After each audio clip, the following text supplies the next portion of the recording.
এখনো মাজার পূজা করে না, সুন্নিরা মাজার জিয়ারত করে ধরে বলে ঠিক কিনা?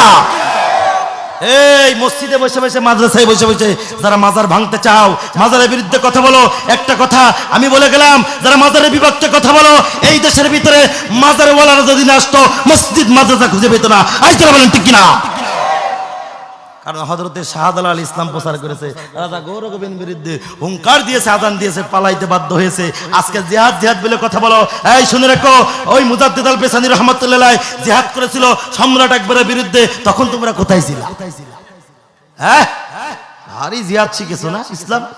ইসলাম মারামারির ধর্ম না, ইসলাম শান্তির ধর্ম। আমার আগে যে কথা বলতেছিল যে ইসলাম হলো শান্তির ধর্ম, ভালোবাসার ধর্ম, ভালোবেসে মানুষকে ইসলামের পথে আনতে যায়। ধরে বলেন ঠিক কিনা? আমার বাজানের আমার ছোট্ট একটা পয়েন্ট আপনারা শুনে নিন। এই যে সূর্যটা উল্টা করে দেওয়া, কি করে দেওয়া?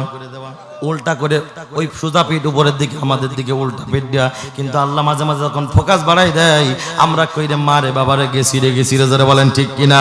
ওই কঠিন কিয়ামতের ময়দানে বাজান সূর্য সোজা করে দিয়া এক হাত উপরে, আমার আপনার মাথার এক হাত উপরে বাবা সূর্যায় যাইবে। মুসলমান বাবাজিরা আমার, যেদিন ছেলে তার বাবারে চিনবে না, বাবা তার ছেলেরে চিনবে না, জমিনগুলো তামা তামা হয়ে যাইবে কিয়ামতের ময়দানে।